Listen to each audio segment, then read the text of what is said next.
on to LOA Today. I'm Walt Thiessen. With me today is life coach and LOA teacher Joel Elston. This is your daily dose of happy.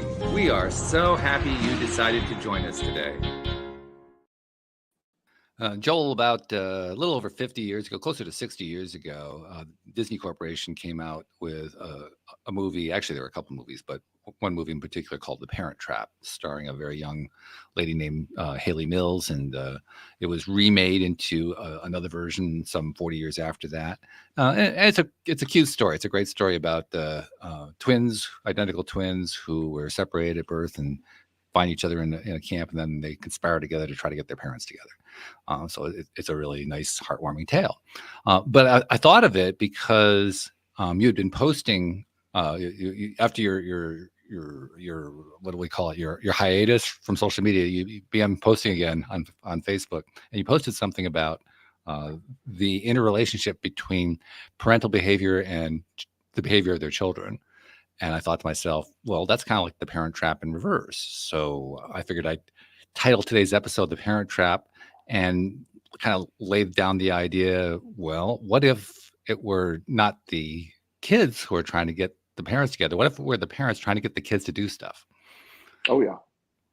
Yeah. Because that's pretty much what you were posting about, right? I mean, that was it. Absolutely. Yeah. Well, I work a lot, with families, and one of the things that's really hard to separate is, when you have children, and for the most part, I go out on a limb here and say, I don't know anybody that baby is born and they say, I want to be the worst parent ever. I don't think that happens often. Okay. No. Yeah. Yeah. I think most people start off with, I really want to be a good dad or mom. Right. Mm-hmm. But the truth is, where did they learn to be a dad or mom? Where did they learn it from their mom and dad? And was that functional or dysfunctional? Mm-hmm. Are they looking at societal norms? Are they looking at, the expectations of your peer class? The neighborhood kids are all going to college, so my kid needs to go to college. And so I deal a lot with the expectations that parents place on children that that they have formed, and they're trying to live their life through their kids, often based on what their expectations or making the kids meet their needs. So there's a really good story. I had no idea what the topic was about, but I've had this play out multiple times, but this one happened recently. One of my young men that I work with has become very successful doing online reselling of tickets and online reselling of different products. And he was accepted into the University of Virginia, which is a prestigious university, at least in Virginia. I mean, they tell us they are, but and the big scheme of things, I don't really know, but here it really matters. And his mom and dad both went to Virginia. They're the neighborhood, we have what we call the West End over here, where all the people of wealth live, or upper middle class people live. And that's what the standard norm is. You're going to college, preferably University of Virginia. So we met in my office over the summer when the young man was going to tell his parents that he had decided to forego college and he was going to go full time, as he had been doing, in his online business. Now, he was 18 at the time, and of course they were like, no, you don't get to do that. And he goes, I do. And they go, no, you don't. And then went back and forth, and the mom was very frustrated. She said, well, you can't live in our house if you're not going to college. And he goes, I am prepared to buy a house if I need to. And he had made so much money, they didn't realize he had he had over $400,000 saved. So, oh my God, he was, he was very successful.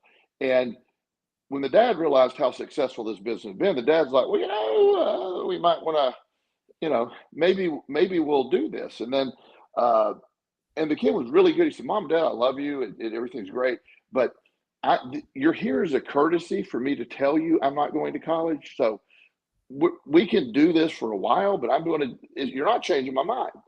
And the mom was having a really hard time with it. And the dad finally said, well, you've obviously made up your mind. And if you didn't want to go, if you want to go in the future, we will support that. But if you can make this much money at your age and continue to go forward, he said, well, I just want you to be able to take care of yourself, and you're exceeding that right now. But the mom was like, this is the worst thing that's happened to me in years or so. And she kept going with that. And finally, and I started focusing on that. And I said, but why are you so upset? And she said, and I said, I understand you had your plans and expectations, but the point, and she said, every other mom gets to post the first day of college with their son, and I'm going to be deprived of that.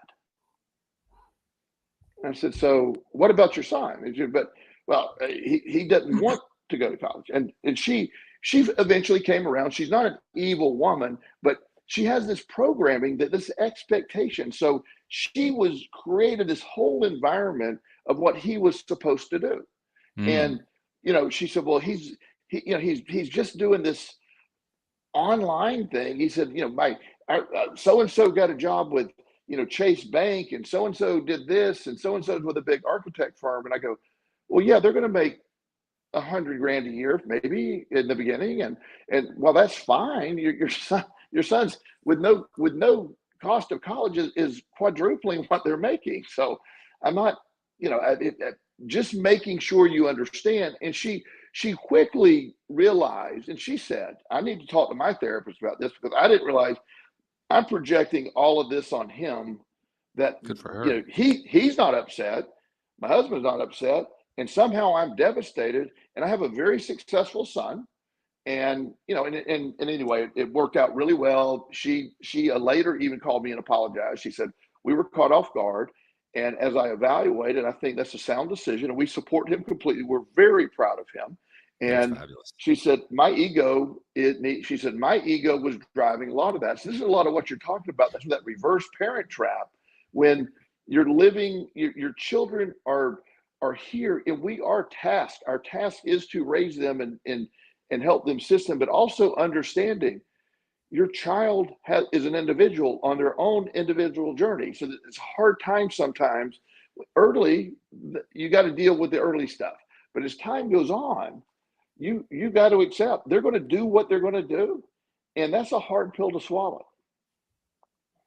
Interesting, too, the way you phrase that it's a hard pill to swallow. And the reason I say it's interesting is because I think it's very prevalent. Yeah, I think it really is found a lot more frequently than perhaps people even realize. Right. And the reason I think that I've never had kids of my own, but I have been involved in, actually led the effort to found a school for kids. And it was a school where the kids were basically in control of their own day, and very controversial and all that kind of thing. One of the really interesting things that came out of that experience was the realization of just how well kids can thrive on their own without the parental influence, which flies in the face of basically the entire culture. Yes. Because the cultural belief is parents raise children. In other words, the children grow up to whatever they're going to be because of the parents. What if that isn't true? And what if all answers are correct here? Because I will also say there are certain cultures where Asian families that I know, and I don't, Lord knows, I don't know anymore if I don't mean that in any other way than, people who are of Asians as fan. I know a family I was very close to growing up, and every ounce of every moment of the day of these three young men that we were all, I was friends with the middle one. There was one younger, one older. And every moment of their day, they had some lesson, they had some study group, they had something. It was very rigid, very rigid. Very little unaccounted for time. They all were experts, either at piano or violin. They played tennis competitively. They were accepted, to any university they applied to. All three of them are medical doctors now, doing very well. Wow. So, there's, all sides can, it isn't that it could be one thing, it's just but I come from the belief, and I don't know if these gentlemen now, who are all doctors, were happy or wish they could have had a different childhood or not. But Sure. I do believe that, while there can be evidence always argued of sort of anomalous events and maybe culturally have different things affected. But I just think, certainly in American culture, the idea that, the expectations of, who you want your child to be, and we all do. I would love, and I've learned from my three sons, my only expectation the whole time is, they came from, all three of my kids came from a very rough background. Mm-hmm. So, I just simply want them to be able to take care of themselves, whatever that means. I want them to be able to provide a living for them and eventually have a family, and whatever skill you need to develop. I have no expectation of what that is. But I do expect something. That's my ultimate thing. You can't, I won't support you if you're going to, sit around and do absolutely nothing toward going. That can't work. That's unhealthy. But you have the freedom to go do what you want to do. So my expectation is just being able to provide a living. Like I told Justin, who had recently turned 18, apply for UPS. Just apply for UPS. Their new contract is outrageously high. Let's get a job with UPS. And right. Why not? I think anybody would, it's an incredible contract that they sign. But whatever he needs to do, he needs to do. But I want him to be able to take care of that. But also, I have to battle my own internal fear for him, because when I see him doing something that reminds me of me when I was messing up, and and he does it. He's a great kid. I'm just using Justin as an example. He's doing really well. But there are things like, okay, you aren't doing this, or you're not taking school as seriously as you need to take school. And I've told him, I don't care about school in the way that he thinks I care about school. I just need him to graduate high school. That opens up doors. That's all I'm saying. That opens up doors. It is, I don't care if we have all A's or B's or C's or how they're scattered around. Just let's open up that, just for him to understand what that looks like going forward. That's all. But I also have to battle when I see him doing something that reminds me of some of the mistakes I made when I was younger. I will sometimes say, son, you might want to look at this, but also simultaneously realizing I am the person I am today because of those mistakes. So there's sort of a triple or a double or maybe triple-edged sword there. I don't know what the right thing is in this case. Yeah, well, I'm not sure what that sword's going to look like. It's got so many edges on it, but I get your point. Yeah. I'm picturing a little triangle sword, sort of. Right. 3 edges. I'm trying to, but it doesn't play well visually. No, it doesn't. No, but I think my point was made.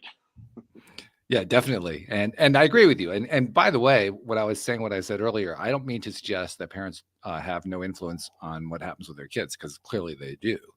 The point that I was trying to make is there is a relatively unstated but fairly popular belief among parents that if it weren't for the parents, the kids wouldn't grow up. Right. That they simply would not be able to turn into responsible adults without the parents. Now, I'm not saying this is true for all parents. I'm not saying this is true across the board. I'm saying this is a prevalent viewpoint that is held by many. Yes. That's the viewpoint that I'm taking issue with. The idea that even the phrasing, the parent raises the child. It's ridiculous. It's a ridiculous phrase. It's like, I'm going to wave my magic wand and the kid's going to stretch up to a human being because I did that. Like, no, that's not how it happens. Yeah, and I agree with you. And there's also sectors of childhood, from 0 to 5 years old. The super involved parent, you know what I mean? The mom literally provide the kid can do nothing without at least the mom at all. The outcome wouldn't be good if the mom or dad wasn't there. So we have that, but also more of a psychological or philosophical thing, that when you take a kid and you take them from their family and you put them into some group home when there isn't a caring parent, there's just a sort of a structure there with little direction. the results of those kids are horrific Mm-hmm. statistically. Mm-hmm. So it's a fascinating discussion of what factors are involved, because kids that are taken from their parents when they're 9 or 10 and put into foster care placements in less than ideal conditions have a 92% chance of going to prison. They die 10 years, 10 to 15 years younger than peers who weren't in foster care. They have Mm-hmm. addiction rates of 90 something percent. Mm. So there's factors. Yeah. It's a fascinating study. I mean, so the nuances are very.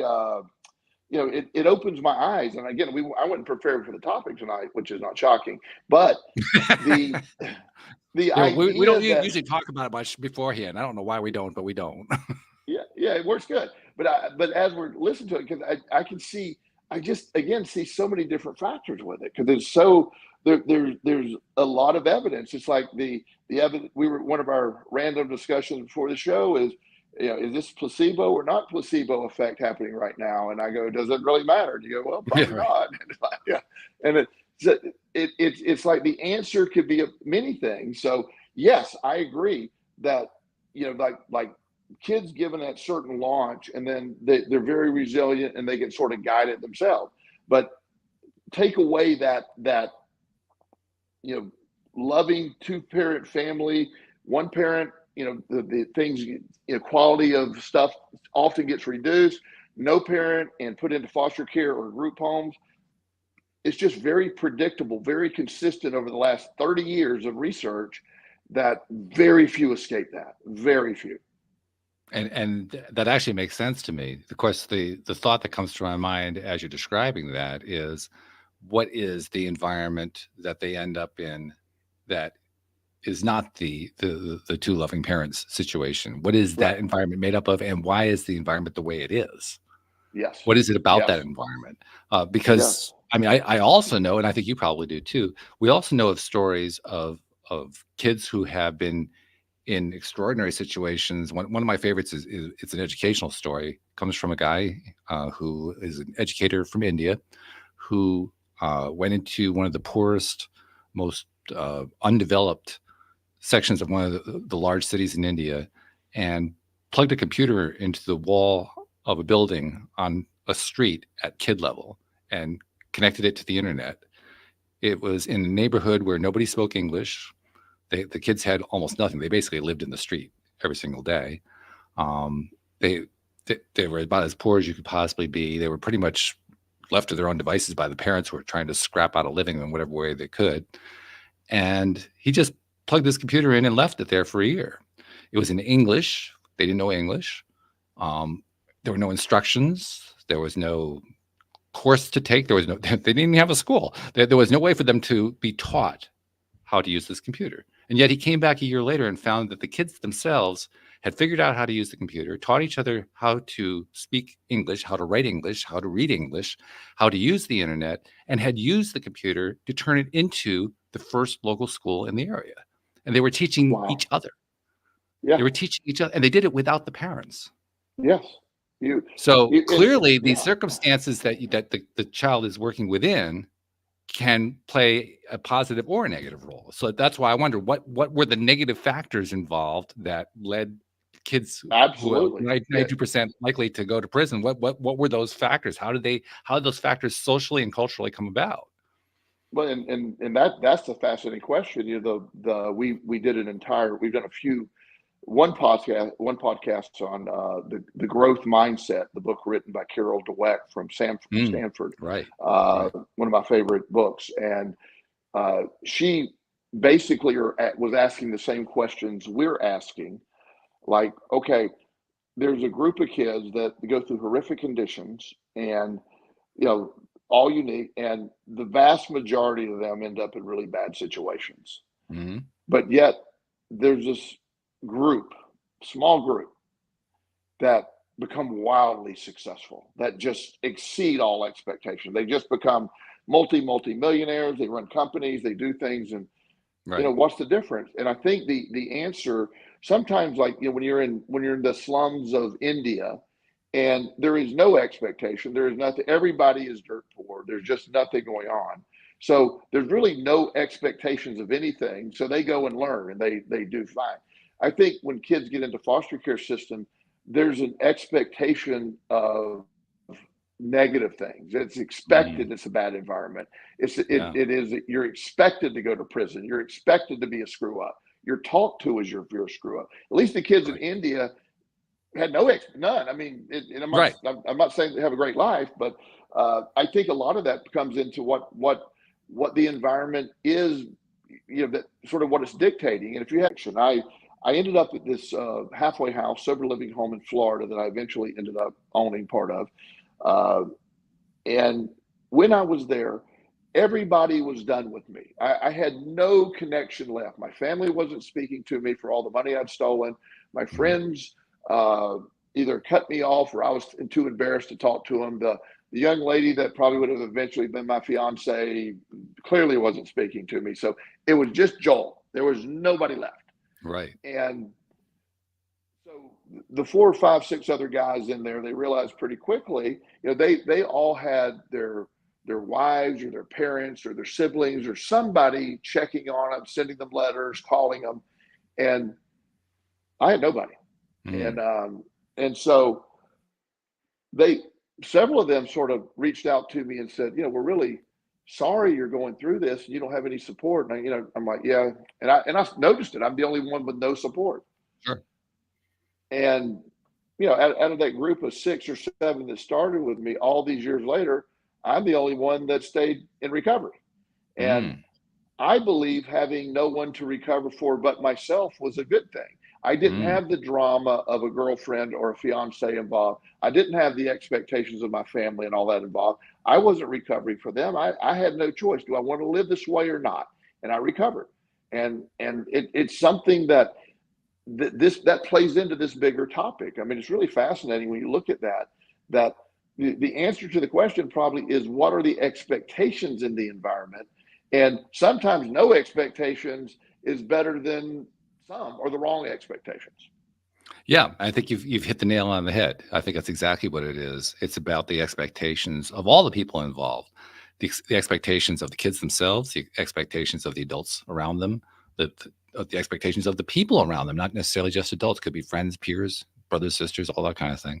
But the point is, if you those expectations, they have kind of a sum to them, don't they? They have like a Yes. composite total to them, and that composite forms the framework for that child's development or lack thereof. Let's put it that way. And it's amazing how consistently it plays out too, isn't it? I mean, if the expectations are negative, you're probably close to 100% certain that the outcome's going to be negative.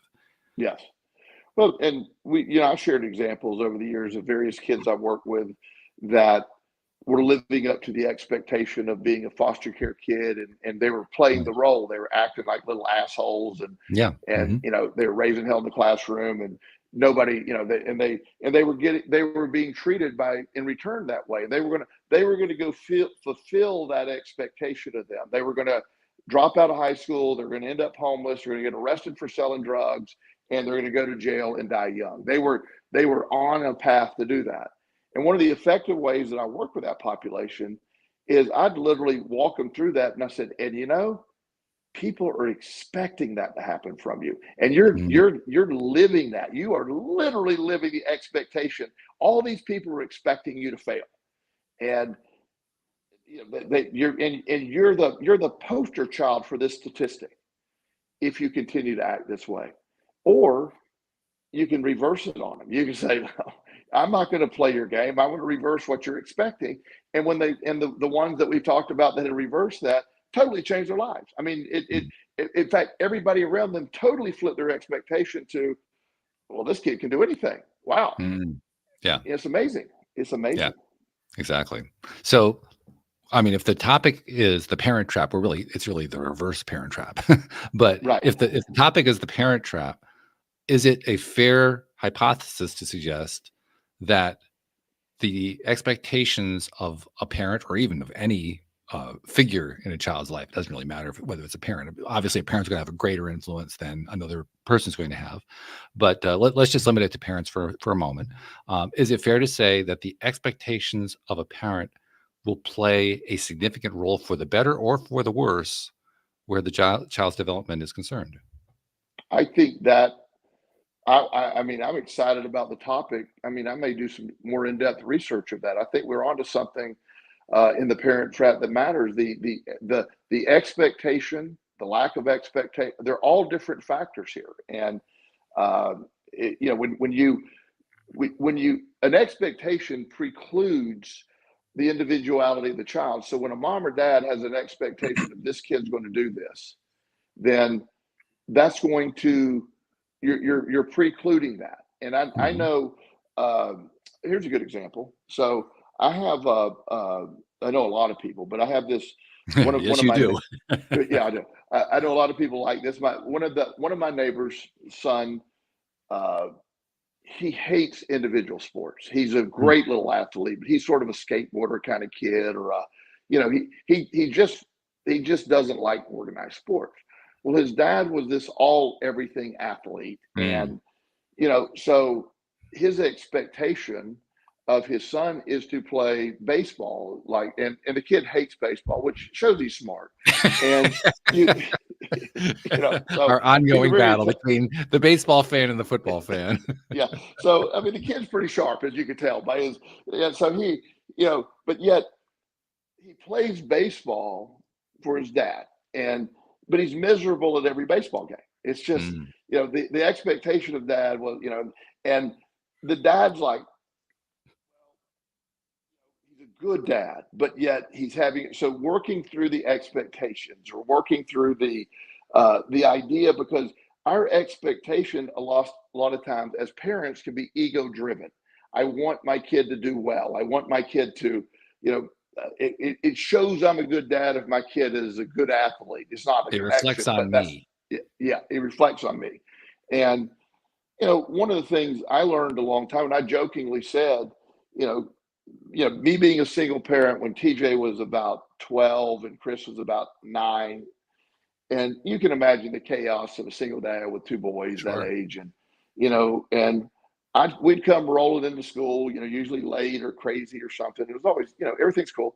And so the principal one day was there, and she said, "Joel, you're amazing how you get this done." She said, I said, she said, "How do you just manage that?" And I said, "Look," I said, "the main thing is we have a rule in the house. Make sure you're wearing pants when you leave the house. Let's start with that." I said, "We get the pants, the shoes, the socks, the shirt on. We're good. You know, anything else." I said, "I just want him to get out the door. You know, and I also don't get freaked out about the other stuff." And I was jokingly saying I've lowered my expectations, but not in a bad way. Of, you know, I can get caught up in, you know, the idea of, you know, wow, your hair is not combed, or this isn't combed, you know, and you know, or I can just simply, you know, when a kid's 9, they go to school, they don't care if their hair is all poofed out, it doesn't matter. Give them a couple of years when puberty kicks in, they're going to be taking showers, combing that hair, brushing those teeth. It's going to take care of itself. You know, you don't need to get lost in all that stuff, you know? Yeah. And so learning where to fight your battles, and learning not to implant the expectation. When a case that I've failed on that horribly is when my oldest son, TJ, came home one day. No, he didn't come home. He was brought home by a police officer. Oh, okay. So he came home in a different sense. In the backseat of a police car. Now, the setting is I was a director of an addiction treatment center in that hometown of Rock Hill, South Carolina. Okay. So everybody knew me, including the cop that brought my son home. And so he rings the doorbell and he goes, "Joel, TJ's in the car. He handed me a bag of pot and he goes, I found this on him." And I said, "Oh my God." I said, "Okay." I said, "You're going to take him to jail?" I said, "What are you going to do?" And he goes, "I'm just going to leave with you. You figure it out." And I said, "Are you going to charge you?" He goes, "I'm not charging you with anything. You figure it out." And I gave him the pot back. I said, "Will you throw it away?" Or he handled that for me. And he said, "I'm not even doing a report." He said, "But, you know, I just wanted you to know." And I said, "Okay." So when TJ came in, he was like, "Hey, how you doing?" Like, just nothing's wrong. And I said, "Son, yeah." I said, "Son, you just came home back, please, with the pot." And I just get it. And I very seldom, I don't yell at my kids often, but I yelled at him. And I said, "Give me your cell phone." He had and it sounds stupid now, but he had a razor remember the Razor cell phone? Yeah, sure. That was a nice cell phone back then. At the time, it was. Yeah. Yeah, and I took this Razor phone and I broke it in half and I threw it on the ground. I said, "You will not embarrass me this way." Ooh, yeah. And as soon as I said that, I was like, "What the hell did I just say?" And Well, that's great self-awareness, by the way. yeah, I said, "Go to your room. You're on restriction for a month." And I sat down there and I'm going, "Oh God." And I reflected and I said, "Okay, I'm not excited." By the way, I'm not excited you had pot on him, but Right. my whole crazy overreaction wasn't about TJ having pot. It was about me being embarrassed. I am the Especially since you were the director of a major I'm the addiction director facility. I am, I have this image and, I testify in court cases and here my kid is. And like, Right. so I went upstairs and I said, "Hey buddy," I said, "Look, I am really sorry. I'll get you a new cell phone tomorrow. That's my bad." And I said, "I don't like the fact you have pot. You're too young. That can mess with your brain. But my reaction is far worse than you having pot. And my reaction was based on my ego. I love you. I do not want you to harm yourself, but that's not the way to get you not to do that. So I'm asking that you don't smoke pot anymore. If you do, certainly don't bring it in the house. I mean, just have some discretion. And my goodness, son, don't have it in your back pocket when the cops come up with your skateboard. It's just, let's use some common sense here." And so, and I basically told him, "You're on a restriction." I said, my reaction, I sincerely apologize. I love you very much. And that was all about me. And while my reaction was ungodly bad, that was a really good parenting moment for me. And it also taught me that no matter how mad I am, I just go have the kid wait in the room until I calm down. Because you know what I mean? Because I'll put them on restriction for 5 months over nothing if I'm in the anger of it. And then later, like, "Oh my God, I put myself on restriction for 5 months. I don't ever do that." You know what I mean? Yeah. So, and now Justin being my third, he is a really good kid, but I delay response and I don't have those expectations. I don't do that anymore. But TJ was my first, Right. and once I identified, those words came out of my mouth. "You will not embarrass me that way." It was not about his well-being. It was about my ego, who I am, and I don't really care what those people think about me. But yet somehow at that moment it meant a lot. It meant a lot. So is it fair to say then that if you're a parent or you're dealing with a kid on some level from an adult perspective, and you have at least some desire to make sure that you're not negatively expecting things about a kid, is it fair to say that one of the first things to do is simply to learn how to be aware of times when you're doing it? Yes. And to me that's like when a kid says, "But it's my life." Well, it is their life. However, there's always a balance. It's like I'm a fanatic about, I don't like bugs in my house. I don't think many people do, but I'm a fanatic with that. And I'm with you. So I have a rule for my kids: no food's allowed upstairs. No food. Because what happens is it gets Sure. left and the ants come in and I freak out because there's ants in the house. So I have an expectation of no food. And upstairs, Right. downstairs, you clean up after yourself. Well, if we get ants downstairs, that's what you take care of. But I still want it upstairs. I want roaches. We've never had roaches in my house. Never had that. So that's one of my things. So when Justin moved in, he was like 10. I explained to him that there's not to be food upstairs. You can keep all the water bottles upstairs you want, and he's taking advantage of that. But at the end of the day, you're welcome to come down anytime, day or night, and get food. There's no limitation on food. It's not going upstairs. Right. And just understand, sometimes expectations have a point. I have an expectation there'll be no food upstairs. There's a reason for that. That's not a behavioral thing for him. It's just a reason behind that. And when he buys his own house, he may have keep food upstairs all the time. That'll be his thing. But to be aware in situations where usually when it's your kid isn't doing in life what you think they should be doing, if you could identify that and realize you certainly want what's best for them, and you may see them making mistakes. It's really hard to let a kid make a mistake, and especially when it's wrong. But I developed a really bad gambling problem. I had 1 million people tell me, you have a bad gambling problem, you need to stop. I didn't listen to any one of them. I didn't. So, everybody tried to help me. I wasn't ready to listen until it got so bad I went to jail. Then I was able to say, I think I have a gambling problem. I really do.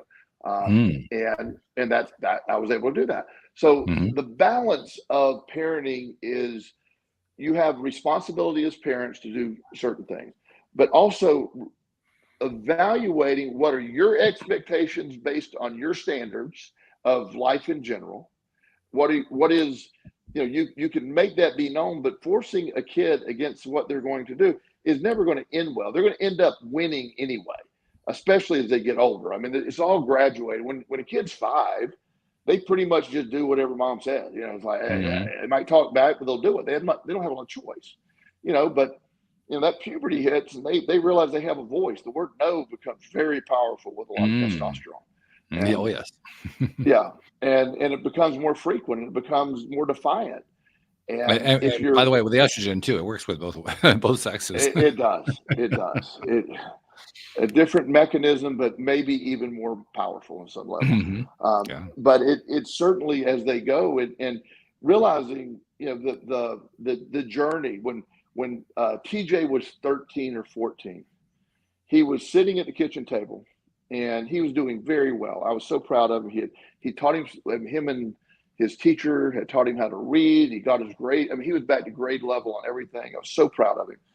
And so he was sitting at the table eating a peanut butter sandwich, crying. And he didn't cry. He wasn't a crier. And I go, buddy, what's wrong? And he goes, I don't know. I'm just crying. And I realized, he's in the middle of puberty. He had grown 6 inches over the summer. His emotions were all over the place, and he didn't know. And I explained to him. I said, your body, I'm trying not to sound that classical, sex talk, but your body's been adding a lot of chemicals that are going to make you grow really fast. You're already growing quite a bit. He went from the beginning of summer, a size 6 shoe, to the end of summer, a size 11 shoe. Wow. So, just so you can imagine all that growth. I said, it's okay. And there's no explanation of doing it. Anything I can do to help you, but you let me know. And he said, there's nothing you can do to help. And I said, but no, I love you. And I can promise you at some point, this is going to stop. Right. And that's all I can do. I can't make it. So my expectations, are of like, I feel sorry for him. I wish I could fix it, but all I could do is explain it to him and hope he comes if there's more questions. And, within a couple hours, he was out running around playing with his buddy and everything was fine. So, the idea that these kids are growing and, and a lot of parents get really mad, especially when they, as they become more rebellious and they get older. I'm like, if you were to allow me to take, 2 grams, and this is a lot, 2 grams is a lot, of testosterone and shoot it into your body with a needle. And then the next day, me go shoot, a couple grams of estrogen. And let's talk and see how you feel, because you're going to be all over the place. That's what's going on in these kids' body. It's just one day it's testosterone, then it's estrogen, and it's just the body's fighting and developing, and the bones are growing so fast it hurts, and the organs are growing, and they can't get enough to eat. They're miserable. They got acne now. They got all this crazy stuff going on, and it's like So then your expectations of them get even more challenged because they're just not even rational during that period of time sometimes. So what if we've identified that, yes, we want to know what expectations we have and when we are experiencing those expectations. All right, we got that far. Yes. Then the next step, I think, is actually the more challenging step, because the next step requires some foresight that can often be hard to acquire. And it comes down to this: is the expectation helpful or harmful to the kid? Yeah. And very often we don't know. Well, you don't know. And one of the things that people don't realize they can do with their kids, because they act like they're not listening. They're listening. Oh, yeah. Is you can explain this to them. I'm very much saying, look, I don't know what to do here. As a parent, I've said that line before. I am clueless. I don't know what to do here. My expectation is this, and this is what's based on, and I'll explain all this. I just think, but you may want to do something. And if you can get a dialogue going, I don't know if it answers any better, but they become more comfortable with that. You become more comfortable with that. I have an expectation that, you're not going to steal. That's not something that you're not going to steal. There's some basic stuff. You're not going to harm people. You're not going to, abuse women. You're not going to, there's expectations. You're not going to drink and drive. We have, Justin and I have a contract. When he started driving, he got his car, and, I pay for the insurance. He pays for the gas. By the way, I end up paying for the gas most of the time anyway, but it doesn't matter. And we go through the expectations. And so, if he gets a ticket, he has to pay the ticket and the increase in insurance. And then the one that came to, these questions are on this contract, and said, what happens if you smell alcohol after he's been driving? I said, I want to be really clear. I take your keys, I sell the car, and when you're 18, you can buy your own. That is a non-negotiable in my house. Alcohol and driving, non-negotiable. And by the way, he's 18 and it never happened. But my point is, it is, I was very clear ahead of time. If you sipped a beer and you're driving the car that I'm insuring, that I paid for, and you're risking other people's lives, then you will not drive and by any mechanism that I'm providing. And that's my right to do that. And there's never been a problem with Justin like that. I have a blood alcohol thing here, thing you blow in, breathalyzer, and I've never opened the box. I mean, he's never given me a lick of expectation of what that is. And I'm sure one day he will take it, but he won't drive. He's like, and he knows me. He knows very clear on that. So those expectations, there's certain expectations that, especially communicated, can be life and death. I also lost a child in a car wreck. So I have more, that's probably not, I'm not comparing myself to other parents, but I'm more aware of that for sure, of those concepts of being able to, you're not immortal. And I think that's fair. Yeah. Yeah. And I told him when he, coming home at night, these things, I said, son, losing TJ was the hardest thing that ever, and I survived it. I don't think I could ever survive another one. So I just need you to understand that I'm not going to be rational. You may think I'm overprotective or whatever, but I just have to have certain things in play that and he's very, again, I'm using Justin because he is such a great kid, but the expectations, identifying the expectations and talking with your kids about it. They're listening despite what you think. And then, maybe a dialogue develops. And once they understand, then there's more ability to see, is this making sense or not? And we can always, a lot of parents with their kids have a hard time saying, I was wrong. I don't know why that is, but I all the time say, yeah, I was way off on that one, if I need to. I've never had a problem saying I'm wrong when it comes to that. But I know a lot of families, they just can't admit I was wrong. It's just, I don't know what that is either. Yeah. And if I had to hazard a guess, I would imagine probably something got handed down from generation to generation. Yeah. That's something that got inherited, so to speak. I grew up in a household that I never remember anybody in my family ever saying I'm wrong. I just, we would argue. I remember arguing over stuff I was not even close to right about, but I was just conditioned to argue. You're right. Yeah. So, all right. When you posted about this topic, because you posted about it just a day or two ago, can you talk about what inspired you to share that particular post? I think it was a share that you did. It was a share. Yeah. It was an Instagram. A guy was talking about, and it was getting into other things, but it was basically just understanding the concept. To me, the idea, our kids are individuals, and we were programmed by our family with the best of intentions. The inner dialogue we have as children were programmed by our family. Our belief system was programmed by our family, and that carried on. And these things get handed down generationally. Yeah. One of the things that I believe happens as time goes on, we don't have the ability to adjust that sometimes. We don't have the ability to question that. And what really got me with it is I believe that kids have the potential to have a resilience and potential to live this. It's a delicate balance. And I just what made me post it, it was just so intense that I work with so many families that I have seen expectation destroy relationships between kids and their parents.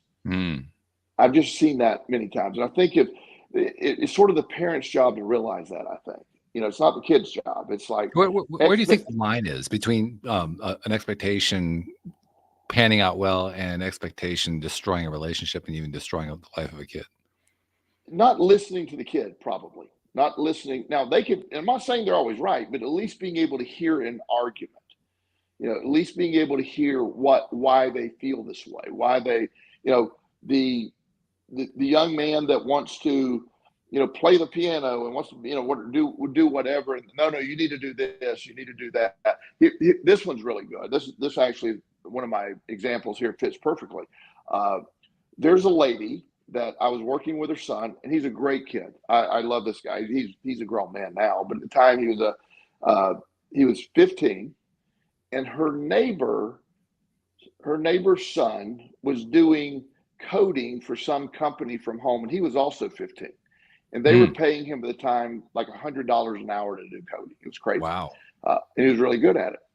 So she goes to her son and says, I want you to go do coding. And he goes, I'm not doing coding. I hate that. It's not my thing. And instead of just saying, well, I didn't know if you'd be interested in maybe making $100 an hour, our neighbor did. She said, well, Tim, whatever the kid's name was, he's doing coding and he's making $100 an hour and you're skateboarding. Well, that's an example right there. That's certainly not helping the relationship. But also, this kid with ADHD had no chance of being able to sit there and code. Just didn't know. That would be like Walt, you saying, Joel, will you code some stuff for me? Can you imagine? Yeah. No, you can't. No, you can't. That would, well, I could try to imagine it, but it's not a pretty picture. Let's put it that way. There would be you would get nothing back. I'd say, I'll get on it right away, Walt. And no, I wouldn't, because I don't know what I'm doing. I don't even know what it really means. I learned that word. I don't even know what it really means. So, but that's an example of crossing the line with it. The expectations that are built on things other than the child's best interest often. Now, wanting him to be successful and being able to make $100 an hour, there's nothing wrong with that if possible, but doing it because the kid next door is doing it and it would look so good to her friends to do it. There's a lot of those factors there. So I think the underlying cause and the reason of your expectations, I like sort of an inventory as I'm discussing this, is this expectation built on my wants and needs? Is this expectation something I inherited from my parents? One of the things that I have my childhood was so bizarre and so dysfunctional. And so, as you know, I had such a great example of what not to do. I can just simply say, this is what those people did. And so clearly I just have to discount if they were doing that, this is, yes, let's go over here. It's just that, but and I'm not trying to make the parents out as bad. As I said, nobody has a child with the intent of messing them up. Right. Things happen, and a lot of this stuff is from unhealed trauma in the parents that translates to the kid. I don't want you to go through what I went through. I don't want you to have to do what I did. That's a driving factor in a lot of this. And sometimes the kids got to do what they got to do to get where they need to get. As I mentioned, I don't have the life I have today without incredibly screwing everything up for a while and then getting myself together. It was all necessary to get to where I'm at. Now, Yeah. I'm not recommending anybody do any of that, No. but it certainly makes sense. So it's an ongoing thing. And I do like the theory, and I'm going to do some, plant the idea. I've got a researcher guy that is really into some of the stuff you and I talk about. I like the idea of expectation playing such a role in all this. I think it's huge. It's really huge. And I think it's basically understated and under-recognized. Yeah. Yes. And in that different expectations, sometimes no expectation is a far healthier environment than the wrong expectations or unhealthy expectations. I remember I mentioned that I helped to actually I was the leader of founding this particular school where the kids were in charge. And I remember so much about what happened in that process. One of the things that really stood out to me at the time was how my perception of the kids was quite different in many cases from the parents' perception of the kids. And the real reason was I didn't really think of them as kids. I thought of them as little people, little adults. Yeah. Adults in training, so to speak. Yeah. But the parents, not always, but often saw them as just little kids who will always be little kids. Yes. They in many cases had trouble seeing them being more than that, or if they could see them being more than that, it had to be along the lines of the parents' own expectations. In other words, they had trouble visualizing that kid growing into whoever the kid was going to be, regardless of what the parent wanted. That gave a lot of parents a lot of trouble. Well, it does. It also biologically, when you raise a child, you see them differently.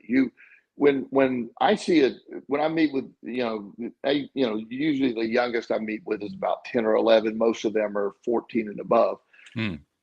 But, a 10, 11-year-old,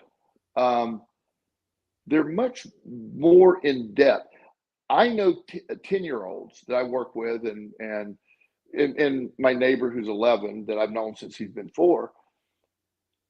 He and I have, and his mom says this before, she said, you have a different connection. I talk to him I see him differently. She sees him as this little boy that grew up, and he's, right. To her, he's sort of a handful sometimes, I think. He's hilarious. And to me, like his grandmother one time, he went with Justin and I on vacation one time, and, she jokingly texted me, said, have you lost your mind yet? And I go, I have a different experience with him than you do. He's a pleasure. He never does anything other than listen. He's amazing because my expectations of him are so different than theirs. And, I just see him as one of the smartest people I've ever met. I'm fascinated with how his brain works, and I treat him that way. And to them, they're they're his son, and they don't get to see that side of him. And he acts differently around us because of those expectations.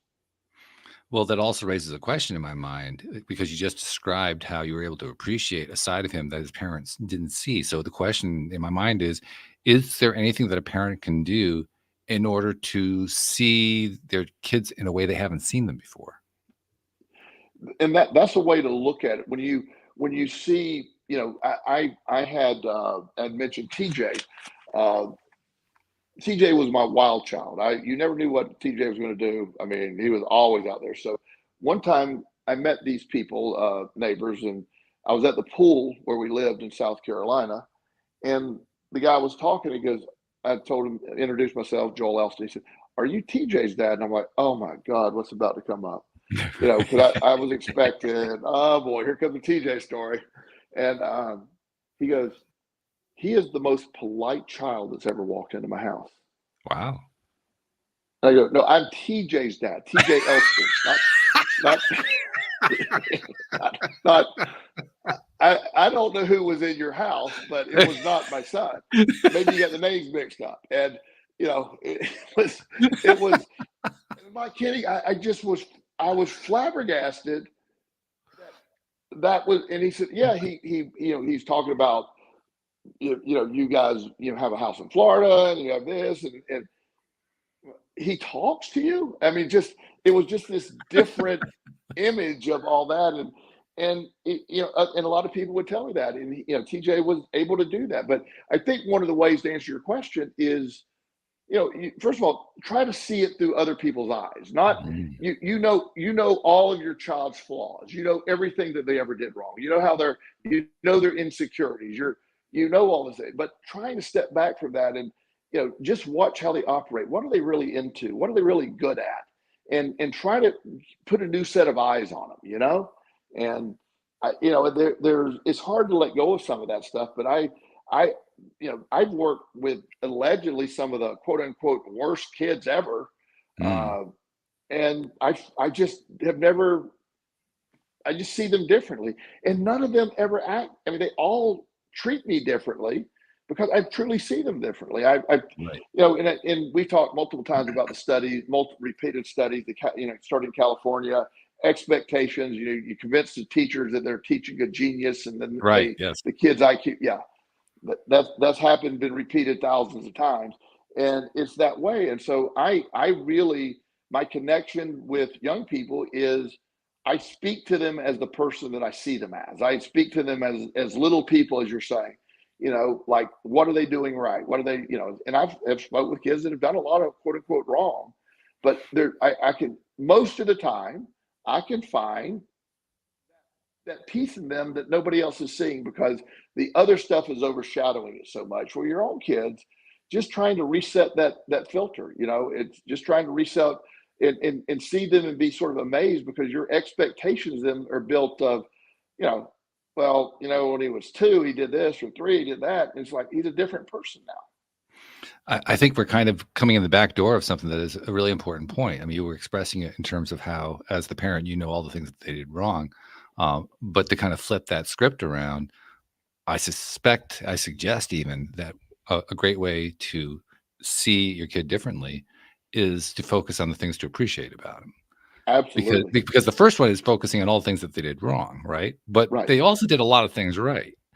Yeah. And it might be a good place to start after you've recognized that you have expectations. Maybe the next step after that is to say, what parts of that kid do I think is good? What part of that do I think is a pretty cool kid? Right. Well, and that helps so much, because when I see the kids, most of the people I work with are very bright kids. They have, most of them have ADHD, and they have a perception that they're not bright.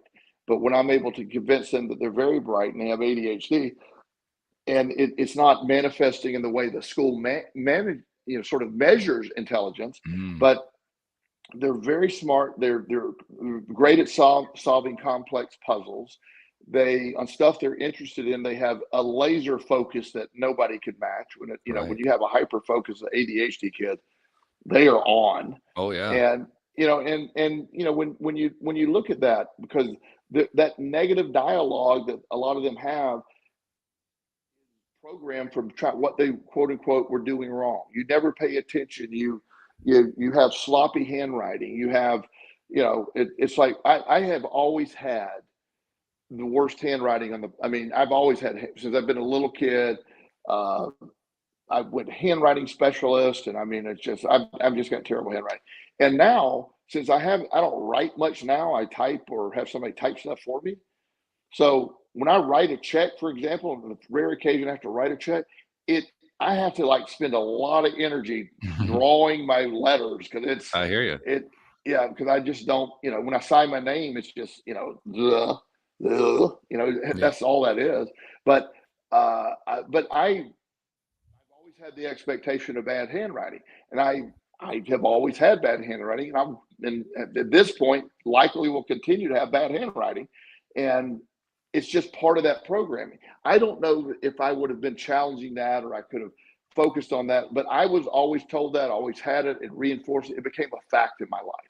And in today's world, I just don't care. So it's not an energy and effort for me to change that. But if I were doing an experiment and I cared enough to do it, what if I were to go take handwriting classes again with the effort to change that? Could I get new motor skills? I know I could, but the lacking factor is I don't care. So, that's what would not allow that to work. But you see my point. Yeah. Finding what's right and not repeating what you think is wrong. Yes, this happened, but this kid's different now. What does he become? What's his interest? And again, that when kids talk to me, but they're fascinated with stuff like, when I talk to the parents about, he's really bright. Dad asked me the other day, I met with a kid and I met with the mom and dad afterwards to sort of figure out what our plan's going to be. And I said, he's exceptionally smart. And the dad interrupted me, and he wasn't being mean. He goes, how do you figure? Mm. And I said, I went through the things that I noticed. I said, first of all, you're measuring, because he's talking about the kid's grades. I said, you're looking at the grades. I care less about his grade. I'm talking about the stuff he knows, his recall, his ability to have a deep, in-depth conversation, his reasoning. I was asking him different questions. I said, he is very quick. He has that. And I went through the thing, and his dad goes, you're the first person we've come across that have ever used the word bright for him. Mm. And I said, because I'm using a different sort of experience. I'm looking at it differently. I said, and the fact you believe that, what they've always told you, you're part. I'm not saying you're part of the problem, but you're part of the feeding that. He sort of believes that too. The kid told me, I'm not that smart. Oh, yeah. And I'm like, you are. I said, you're using a different measuring stick, and Right. that's I always I have that little plaque on the wall. Albert Einstein's quote: "If you measure a fish's intelligence by its ability to climb a tree, it will appear to be stupid." Yeah. And that's the case. A fish can't true. climb a tree, but it's in the water. It's going to be great. So, learning to learn your kids again and trying to get a different set of eyes on them. It's like, it's amazing. It's just because I agree. And with people in general, not just kids, not just the parent trap concept here. People have a general when you sort of meet them, and I try to use, no matter who they are, what their appearance are, what they're bringing to the table. I try to breathe. I use the concept of unconditional positive regard whenever possible. Mm. Whatever they're doing, I'll try to bring that to the table, and everybody's receptive to that. But nonetheless, I try to use that concept, and for the most part, I get really positive stuff back. Right. Yeah, that's a great point. That's one to remember and to take with us. One of the reasons I even decided to go after this idea of the expectations that parents in particular, but any kind of adult child situation, but that parents in particular have about their kids. The reason I wanted to make that a topic was because, like I said, I helped to found that school. I played a significant role in that. And among other things, that has led me over the years to be very interested in conversing with parents about their relationships with their kids and how their kids turned out, and what kind of work do they do, and all the stuff that parents express about their kids. And there is a very strong pattern that I think most people would easily dismiss. Let me tell you why. The pattern is the ones who have the quote good kids will all talk about how good their kids are. The ones who have the quote problem kids will talk about what a problem their kids are. And I think most of us will just kind of fall into the easy conclusion that they're saying that because that's the way the kids turned out. But when I have my conversations with these people, it becomes really evident to me that the kids turned out the way they did because of the parents' expectations. So the parents who are talking about their kids in glowing terms were doing so all along. Mm-hmm. And the parents who talk about their kids as being problems were doing so all along. Mm-hmm. So it was actually a reverse cause and effect from what people would normally think. It was actually the expectations were driving the way the kid was developing. So I'm really glad we had this conversation, because really good one. I think it needs to be brought out a lot more, and I'm glad we brought it out today. Very good one. I'm appreciative of the topic. I am as well. So, and I'm appreciative of you, my friend. My God, you are so good with stories. I mean, I didn't even tell you what the topic was. Look at what 25 stories that came out in the last hour. I mean, it was crazy. There's a lot of stuff stored in there, Walt, and it's not all pretty, by the way. It's not all pretty. You are a well of information and wisdom, and I certainly appreciate you, my friend. So thank you very much. Thank you to our podcast listeners everywhere. We'll see you all next time here on LOA Today. Goodbye, everybody.